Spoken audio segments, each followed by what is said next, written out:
gotten, making my way deeper into the woods away from the territory of the only home I had ever known.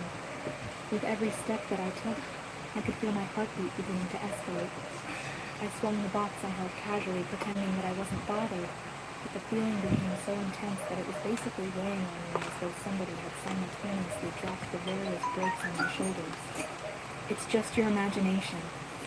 That's what I told myself.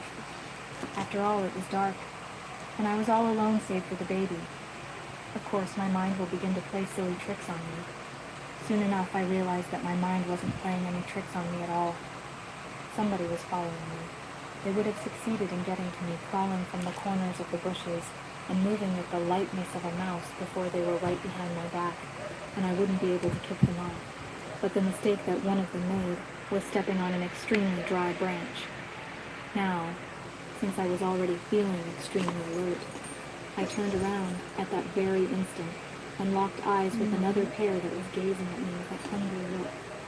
At that moment, I asked no more questions, and I started running as if my life depended on it. Mostly because it did. If only I wasn't human and I had been a wolf, I would have transformed, and then I would have been able to outrun them. But because it was my own bad luck, because of being basically crippled as a werewolf, I wasn't able to do that at all. So I had to run on my feet until the footwear I had on me gave up. Not having a single moment to waste or spare, I quickly ripped off what was left of the leather from my feet, leaving some of the imprint there because of the impact of its removal. Normally, it would have hurt a lot, but the pain was numbed by the intense fear I had of those that pursued me as though they had an earlier grudge towards me. But I knew what they were. Rogues. Filthy werewolves were a bane to a society that had no pack that they could possibly call their own, and as a result of that, they chose to plague others within lands like this that had no pack claiming them. I couldn't imagine the sick, twisted things that they would do to me if they caught me, and I wasn't going to slow down to give them the chance to do any of that. With my heart lodged in my throat, I continued to run thinking of the baby that was growing inside of me, thinking of the life that I had not yet lived like anything or anybody. This was all the passion that I needed to propel myself forward with every step, even as the blood that was pumping through my heart was burning in my veins. My eyes were becoming dry. My bones were threatening to buckle up and break. I ignored all of this and just kept running. And that was how I found myself hiding in this bush. I tried to get up, but after 2 attempts, I was not able to deny that my left leg had been brutally dislocated. Since I was in a bush struggling for so long, they have been able to catch up with me about 7 or so wolves, and all of them were males. The smell that they gave off almost made my nose shrink into my face, and the sight of their fur through the wall of leaves that surrounded me in the shrubbery was also just as unappealing to the eyes. I thought that I was going to throw up, but I held everything back with my fingers wrapped around my mouth. The only hope I have now is that they will give up on finding me, or you just move in a totally different direction. Then my fingers began to frantically look for my box, and it was nowhere in sight. That was when I realized that I must have probably dropped it in my hasty run. This was confirmed when another male wolf joined the rest. Swinging my box in his hand, he threw it on the ground and then stepped on it until the lock gave way, and he opened it up. The rest of them began to shift into their human forms, and as he looked at the few possessions ID in the world, all of them scoffed. Seriously? No wonder that dumb bee dropped it. Everything here is basically worthless. And as he was speaking, he threw everything out, as they began to scatter everything, all of my belongings, when they were finally done. Nothing looked like what it had been before, and I just remained in that bush watching all of it. Finally, they were done, and they left. I dragged myself out of the bush, since I could no longer get up on my feet, and I continued to do so until I was now in front of my box that had not been able to survive the wreckage. In fact, it was the first to be affected by their brutality. I tried to scour through what was left. Maybe I will find something that I can take with me, even if I have to carry it in my hands and crawl. but nothing was salvageable. Nothing at all. The tears that I had held all the way from my path finally began to flow generously. Why was I suffering like that?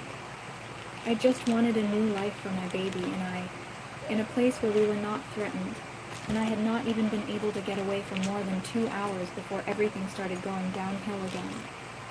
They used to say that there was a silver lining to everything, but I was here to find one in this entire situation. The little that I owned and took all my properties had been destroyed by those sandwiches, and I couldn't even pick myself up and keep on walking. Eventually, if I am not able to do so, that ruthless group of rogues will find a way, or another one will be able to catch up with me. The helplessness of my entire situation made me feel incredibly bitter. But then, after a while, my heart became numb, and I could feel nothing at all. Just then, I started hearing fresh footsteps. My first instinct would have been to run, and it was.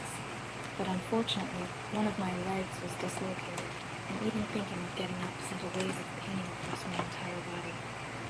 But then I thought about the baby in my room. Even if I didn't deserve a chance, this unborn child certainly did. So I started crawling, not the most effective way to escape, but it was better than just lying down on my back and waiting for the inevitable. At least to that very moment, I will know that I did my best, even if it wasn't enough.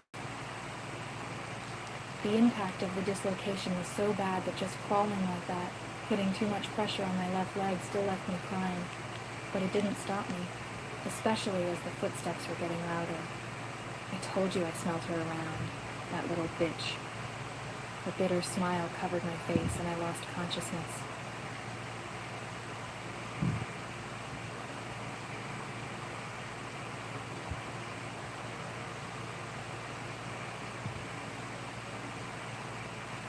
Iris' point of view.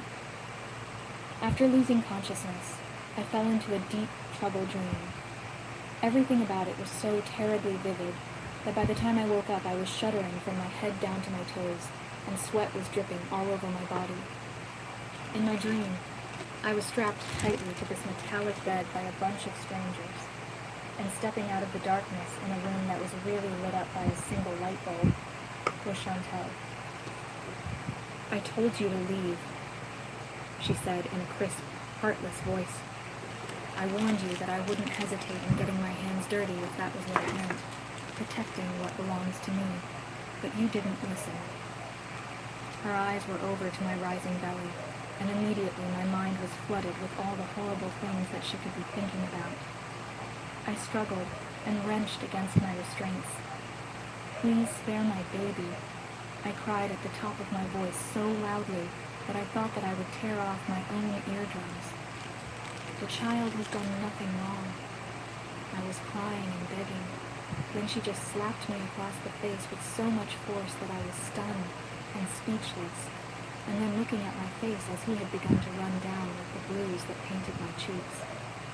She told me that my child's very existence was an offense, an abomination that she had to eradicate from the surface of the earth.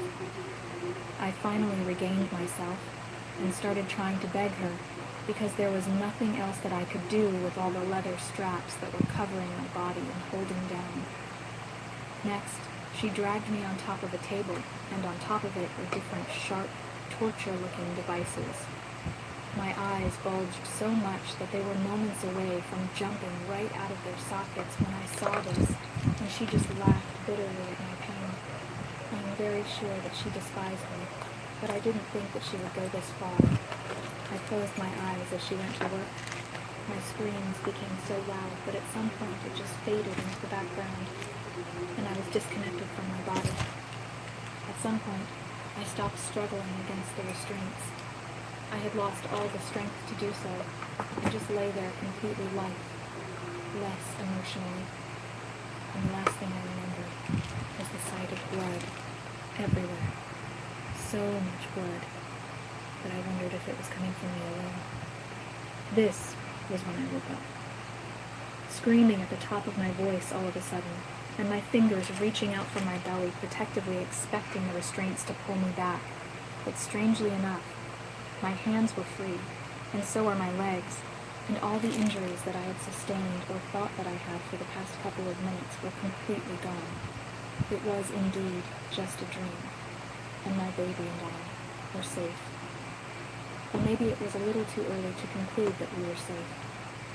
My eyes darted around the unfamiliar white room that I found myself in. The smell of disinfectant and the general appearance of the room told me that I was in some kind of medical center. But how did I get here? I closed my eyes as I tried to recall everything. Yes, I had a plan to run away, and I had already packed up a little that I had for that. But as I was going through the woods away from the territory, I had been chased viciously by some wolves. Then, they destroyed everything I owned. They spotted me again. I had been crawling away on a dislocated leg. What happened next? I asked myself out loud. What happened next was that I found you. A strange, deep, and unfamiliar voice filtered into my ears. But he sounded kind. But so is Alpha Christian way. When he wanted something from me either way, I looked in his direction, trying to appear to awe, but from the way he looked at me, I knew that he had seen me completely, almost as though I had stripped in front of him. He could see my insecurities and my fear. I didn't like that. The last thing I needed was another man looking down at me. "Where am I?" I said, avoiding his eyes and trying to show some kind of self-independence by sitting up by myself. This quickly fell flat on his face, as the moment I tried to turn around and rest on my left leg, it quickly gave up on me, and the pain that showed up almost sent me plummeting to the ground. But the man that just spoke to me swept forward in less than a breath, catching me and putting me back on the bed. After he did that for me, I felt like quickly digging up a hole and just burying myself inside how pathetic I was trying to say some kind of confidence, and I only ended up embarrassing myself. Well, it wasn't the first time I had humiliated myself, so I don't even know why I was making a fuss out of it. The doctor told me that you will have to take it easy on this leg for a couple of days if you have it badly dislocated. The strange man told me, and I mumbled something in response, not even sure of what I said, but feeling far too awkward not to say anything at all. Just then, proper thinking entered my mind, and then I realized that I couldn't be sitting around for long, because I had to continue my journey, and the last thing I was going to do was rely on some kind of man that I didn't even know after what I had been through, blindly trusting someone I wasn't going to put myself in the same position again. It made me feel so venerable. "I'm Alpha Derek, by the way." He introduced himself before I could explain that I couldn't stay here anymore, and his introduction was what I needed to cement my resolve. "Great, another Alpha? The experience of the last will last me a lifetime." "I'm sorry I can't stay here." "How quickly did the doctor say that I would recover?" "Well, it depends. The bottom line is that you can't really go anywhere like this." "Where do you even plan to go?" He was asking far too many questions. After all, I was nothing more than a stranger to him, so why would he care where I was even heading to? I don't mean to be offensive or anything I said, as I was gradually losing my patience, but it really shouldn't matter to you where I'm heading to. He stood up straight, looking down at me, and I expected him to start insulting me. I knew that he was probably the one that had saved me from those rogues that had returned to hurt me.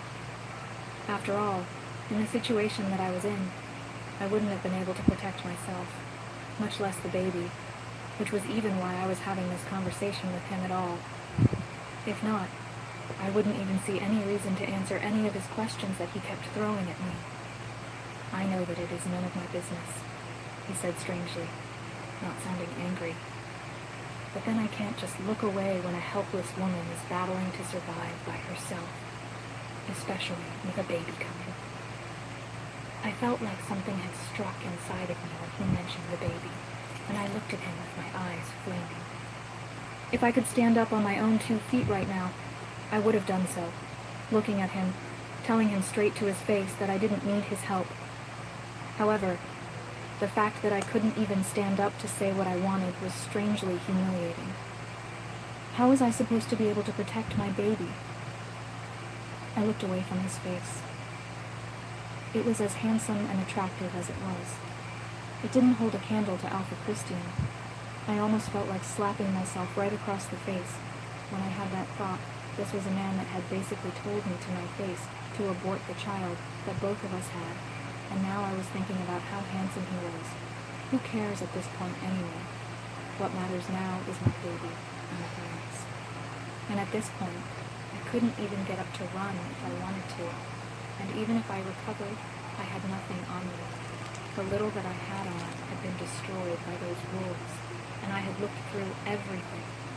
There was nothing that was usable anymore, not even the box that I had put all of them in. Part of me was dying to try to eat some of the pent-up tension inside of me, but I wasn't going to cry in front of a stranger, so I kept a straight mask on my face whether I wanted it or not. I would have to stay here at least long enough to recover. Then I would figure out what I'm going to do next. So you are saying that you don't mind me staying here? I asked, still not looking at his face. This entire conversation felt really awkward, as I was looking at a wall and having it with him, but he didn't seem to complain, and I felt strangely appreciative and grateful for that. What are you saying? I would have been much more troubled if I just let you out into the wild like that. If only you knew what those savages were planning to do to you. I shivered as I remembered the memory of their cold, dead eyes, as I looked back at them in fear, and the pleasure that had immediately erupted when they saw how I was looking at them was more than enough to tell me what would have happened if I had just been there unconscious in front of all of them. Thank you, I said after battling with myself and even looking at him when I made my gratitude known. I'll be sure to repay you for everything. Don't worry, I said to him, meaning every single word. I had no intention of staying at that moment, and I thought that it would remain that way. While I recovered, I took my drugs and I did some physical therapy in the hospital for a few days, and then Alpha Derek made me an offer. You should come and live with me. I wouldn't mind having some company, especially from a beautiful lady like yourself. He said with a smile that ran up all the way to his ears. He was becoming more bold with me every day and more evidently flirty, even though I pretended not to notice, which would have still seemed impossible to believe to many that I didn't notice his advances. Maybe he wasn't even interested in me that way. The last thing I was planning to do was to open myself up to another man so soon after I had been scarred. Maybe someday I will be open to a new relationship, but from the looks of things, it was not today, or the day after. He didn't seem bothered that the most he could get out of his obvious flirting was me getting flustered. Maybe because he isn't interested at all. My inner voice told me one cold night. Of course, I had the branding of another man in the form of the baby inside of me, and I knew that not many men were eager to raise the child of another. So I just had to heal and get away from here as far away as possible from my baby's father. Iris' point of view. As I was slowly regaining consciousness, I could feel the hot breath of a man coming down my neck, and my breathing was becoming harder again, because the smoke had gotten so thick that I couldn't even tell where we were heading to. Somebody was holding me in a bridal style, and running with everything he had inside of him, and it was after my memory started coming back to me in my state of consciousness that I realized that it was Alpha Derek, and at that very moment, before he could take one step further, a burning piece of wood fell from the roof down to the ground that he was about to step onto. My heart sank. If he had been just a moment quicker, then we would have both been crushed by that burning wood. You have to let me go. Save yourself. I said to him something told me that he would probably have been able to leave this establishment by himself if he wasn't busy dragging me along. And he was somebody that so many people relied on. As for me, I was just a nobody, a rejected woman carrying a baby for a man who didn't even know his child still existed. How can you expect me to just abandon you? He said, turning around. I'm looking for another way out. I was surprised that you were even able to make out any kind of shape in the smoke. I trust you, but if I was able to work, I would still have managed to crash into something. and been unable to escape, but he was moving as if he had been in this hospital working longer than the doctors.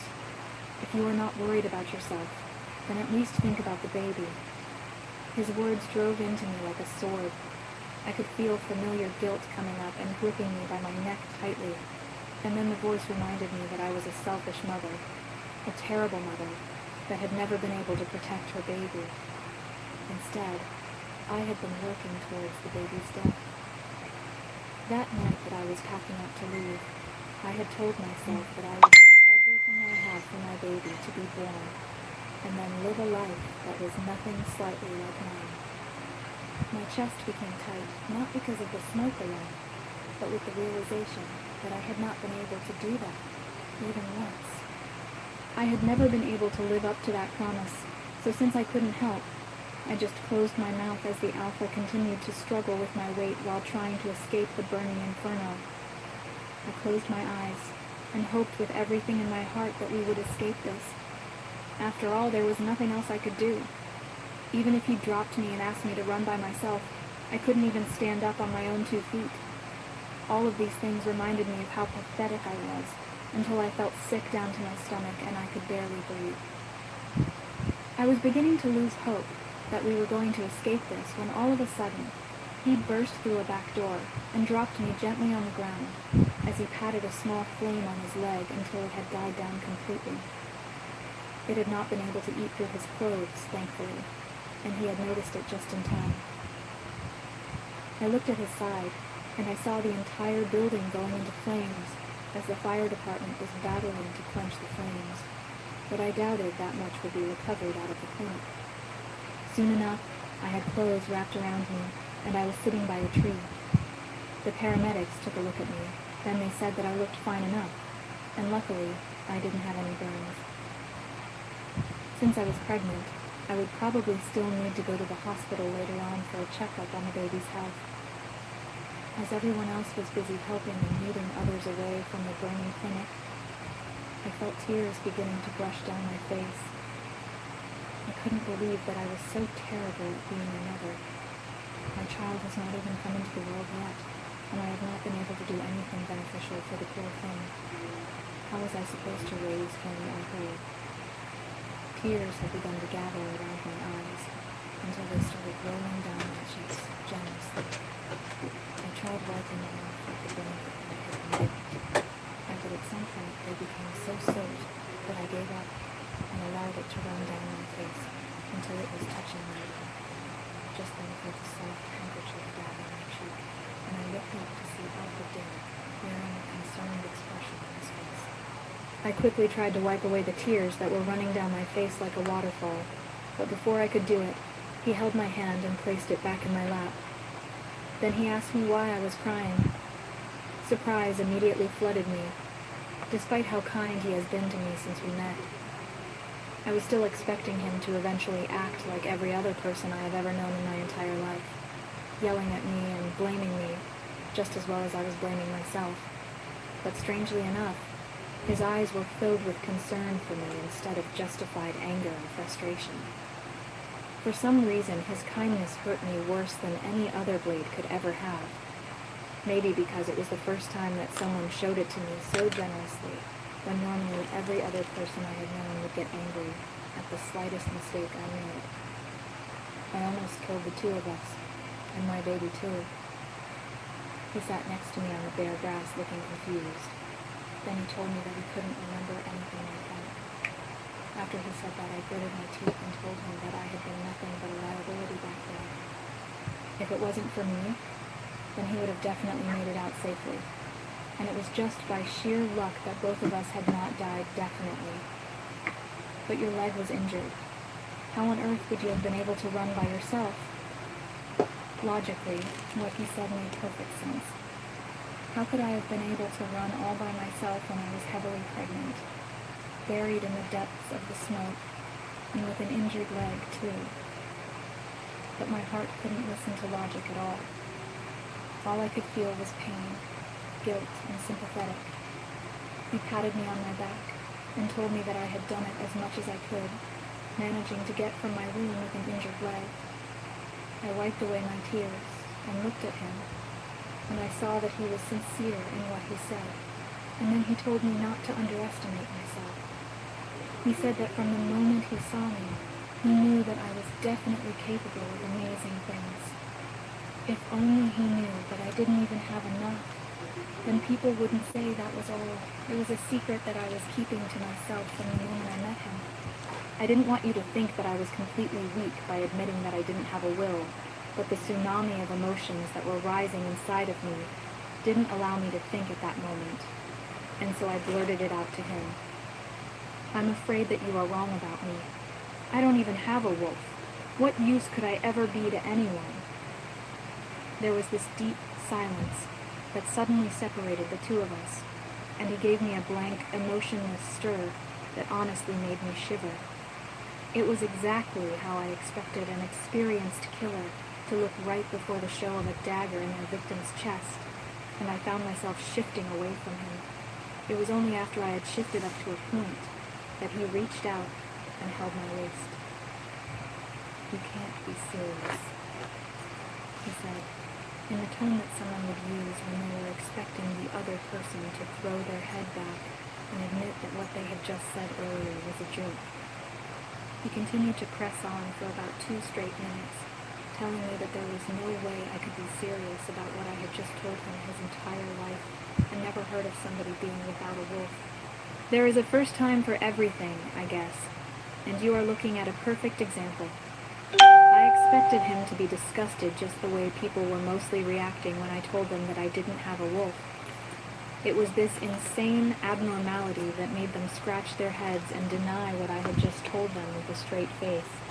But a little part of me was thinking that he would respond the way he always did, in an encouraging manner by saying something silly like him, assuming that I was going to still awake in my wolf at this old age. However, he did neither of those. We just basically said that we were going to discuss it at another time.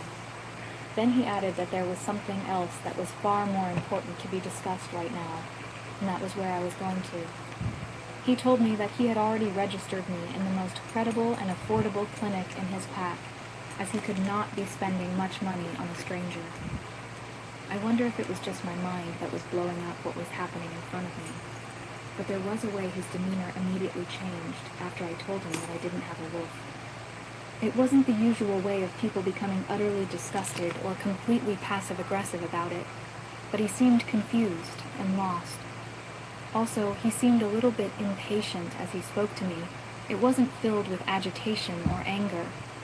It was just like catching somebody in a busy moment and interrupting them while they're trying to remain as civil as possible while responding to you. But you could tell that they wanted the question, and, in fact, the entire conversation wrapped up as soon as possible. I tried not to think too deeply about it as I deal with everything else.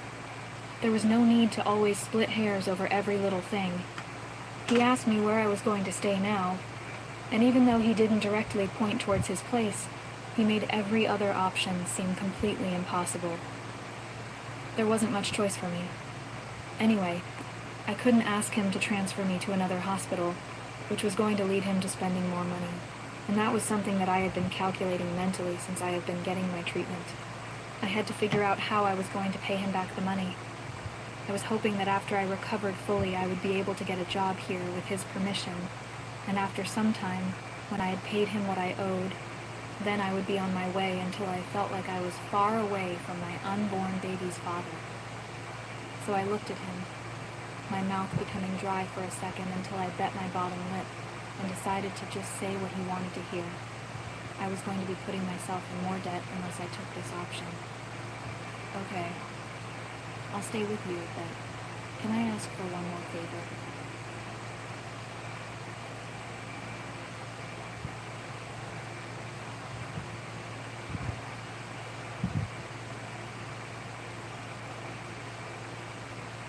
Iris, point of view. Have you mopped this spot yet?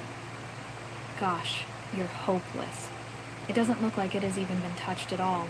Do it all over again.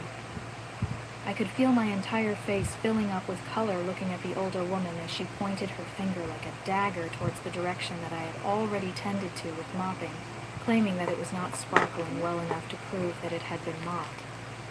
After the fire, I couldn't continue insisting that I wouldn't live with Alpha Derek anymore, but I wanted to keep a little bit of my independence somehow. So even with my heavy pregnancy, I told him that I wanted to work as a maid in his mansion. He had looked at me for a long contemplative silence, and then he asked me if that's what I really wanted, after I assured him that I didn't want to become a liability to him, but finally agreed that I could only answer if I had gotten better. So when my dislocated leg was fully healed, and I wasn't feeling pain there anymore other than the pregnancy that I was carrying, I set to work. My duties were being dished out to me by the head maid. She was a sour, short woman that was probably in her mid-50s, and her smile was never to be seen on her face unless she was giving someone an elephant-sized task to take care of. Despite my pregnancy, she saw very little reason to pity me, and she even worked for me more than the other maids. I was drained from only 3 days of working, and I wanted to give up. But I told myself that I needed to repay Alpha Derek for his kindness, so that I wouldn't be left in debt, and also make a little money to leave this place and start up a new life with my baby. Now I thought that my relationship with the Alpha would change completely, because I was now a maid, and I could not imagine him speaking to somebody of such a low class. But he would still come to check up on me from time to time, speaking to me as though we were on the same level when I was literally on the dirt. He was fond of me, and he didn't hesitate to show it.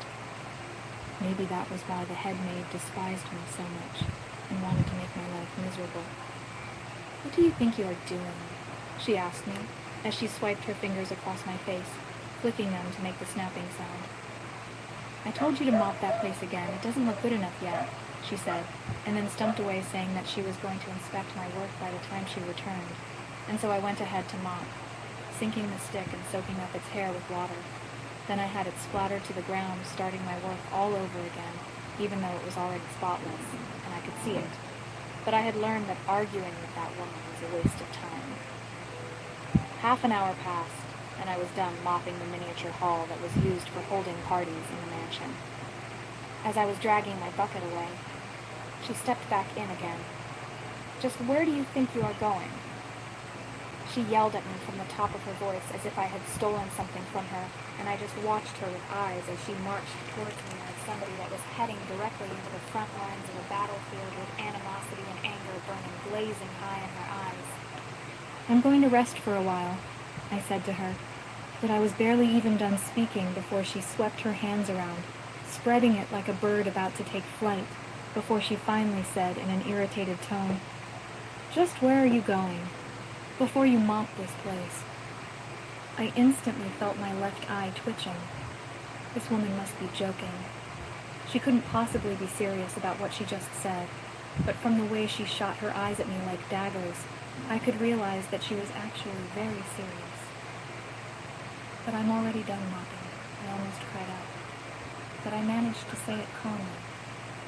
"Not if I have a say, you are not, and I am very sure that I do have a say." I watched her teach me a very bad lesson as she started to stump around the entire place, leaving behind dirt that she had collected under her shoes, all over the whole place that I had just moped, and my eyes just filled her void of emotions, until she stood in front of me again.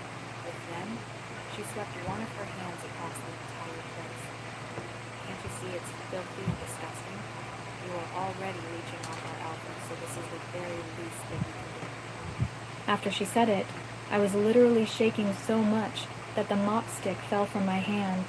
There was only so much that one person can take, and I have finally reached my limit for her, and all this Herculean task that she kept throwing in my face as if she wanted to stress me to death. I had already moped the place before, and she came back to say that I hadn't done anything and messed it up. Who knows how many other times she was planning to ruin it and expecting me to clean it once again. I was sick down to my stomach, and I turned around to leave, telling her that if she wanted the place to be mobbed so spotless and clean, she could do it herself. So it will finally reach her impossible standards, because I definitely couldn't do it. I told her to leave, but she kept calling after me like a wild dog, but I ignored her, trying to block her voice out. However, I wasn't able to do that for long. I took another step forward, and the next thing I knew, The entire bucket of filthy mop water was thrown on my back, splattering all over me, and the shock of it caused me to check back. The next thing I knew, I had slept on the water that rolled down to the floor and slammed my head back, immediately losing consciousness. After the shock, I was able to wear it away by itself, and I gradually woke up. There were smells of deep, calming flowers set by my bed. But then, the thought came to my mind that I didn't have a bed, a place, whether it was the servants' quarters where I slept out with a small pancake, because I had to share with another maid every night and went to bed. It was a generally uncomfortable experience, especially whenever I would constantly sleep in the same bed with somebody that was always keen on me, or someone that was snoring at the top of their voice. It was indeed very insufferable for me, especially with the pregnancy. Nobody gave me any kind of special treatment or cared what I was going through, and after a while I began to ask myself why they should. I was nothing more than a stranger that they hold nothing to do, so there was no reason for anybody to act out of their way to help me, just like how the Alpha had done. And then I began to feel intense regret. In the mornings, the food that we eat could easily compete with prison food. I've never been to prison before, but I imagined very well that this was probably what their food was like, and getting a good meal every morning was not even guaranteed either. If you were not awake early enough to get fed from the general food being prepared, then you should be very ready to starve until the next sharing of food. All this had been so terrible, and little by little, I knew that it was staring at the wall I had and biting it off piece by piece. The resilience that I had used to start the job as a maid was quickly beginning to fade away, mostly because of the tiredness that I was experiencing and fatigue from all the hard work here. So, the moment I regained consciousness, I had made up my mind about what choice I was going to take next. One way or another, I was going to pay back that debt, but it wouldn't be possible if I lost every little bit of energy still left inside of me, working like a slave, or finally lost my mind due to the frustration I was facing every day. The Alpha came to see me in the room that had been set up for me, and he had a kind smile on his face. The entire face was well furnished, and it smelt of warm comfort. For a moment, I imagined that this could have easily been my own if I had not been so stubborn from the start, but I wanted to pay back what I owed, not knowing that I was endangering the baby by doing so. However, I was glad to hear that, before I had that awful experience, it didn't result in any kind of severe injuries. I was incredibly surprised at myself, but the Alpha told me that he had already called the doctor to check up on me, and said that was my diagnosis. He was looking at me, asking me if I had worked up the appetite to eat yet, but I had someone prepare something nice for you. I could feel tears beginning to gather at the corner of my eyes, and suddenly they began to rush down. He came closer to me and hugged me as I lay down, and I could only cry all the more. Did I say something that I shouldn't have? He asked me with a concerned expression on his face, and he had not actually said anything bad, but it was because of how I was feeling deep down inside that made me burst out like that. It was embarrassing, but what else could I do? So many emotions were running rampant inside of me right now. As much as I tried to put them together and say something sensible, I found myself just muttering rubbish. He just hugged me as the tsunami of emotions caused me to burst into tears in front of him. He said nothing, and just pulled me into his warm embrace almost immediately in my mind, and catapulted over to my unborn baby's father. I still remember how his skin had felt vividly touching mine, and how it made me go wild. Not long after receiving that memory, I came back to reality. I felt like slapping myself. This man had rejected me over and over again, and even if he was a bit apologetic at the last moment, it was only because he thought that the abortion was a success that almost cost me my life. He wasn't concerned about me, and if he'd heard what happened to me, he wouldn't have rushed to my aid the way Alpha Derek did. So why was my foolish heart always imagining what it would be like if he did that?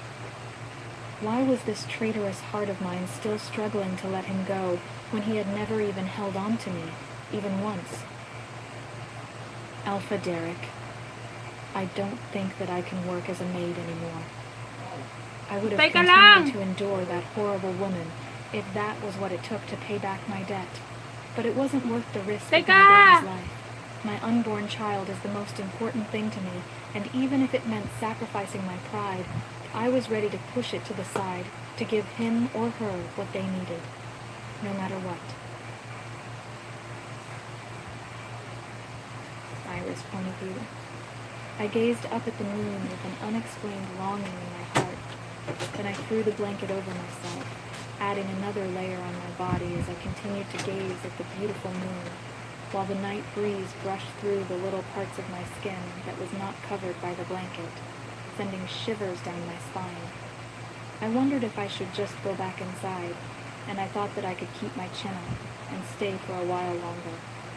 I didn't think that I would be able to go to bed right now if I made up my mind to stay longer. So I swept my eyes across the beautiful garden under the moonlight. It looked almost magical, like something that came right out of a fantastical world, with the flowers combining and blending into each other, pleading for such an insightful, harmonious growing. It made my heart drop, thinking that it wasn't mine, but then I suddenly ran my hand across my belly. I promised my baby that we would have a garden like this one day. It felt a little silly that even the blanket that I had wrapped around me was not my own property, but I felt like one day it would happen, and I decided to keep my hope alive. After all, that was the only thing that I owned at that point. This was not to say that I was ungrateful for the help that Alpha Derek was giving me, but I knew that I lived in a cruel twist in the world, and not many people were very akin to helping strangers, especially as much as he had helped me. He had even wasted his life after knowing me for a short while, something that I wasn't sure that my unborn baby's father was going to do if he had been in such a situation. My chest immediately became tight when I thought of him. I have reminded myself several times that I was not supposed to be thinking of him, that he was not even supposed to cross my mind at all. He belonged to my past, and he was supposed to remain buried there as long as possible, and I hoped that it would be for a very long time. But despite my resolve to forget everything that I saw, it tended to remind me of him. It seemed to break my heart, telling me that he never wanted me, and the pregnancy that I carried was nothing more than a mistake that he had probably better think no longer existed. Then tonight, I had a dream about him. It was not the usual nightmare that I was having from time to time. Instead, it was different. It was just like the night that he had seduced me, but it was not as I remember it. My memory of him is better, more romantic. Shit. Our bodies are blended so perfectly, as if they were made for each other.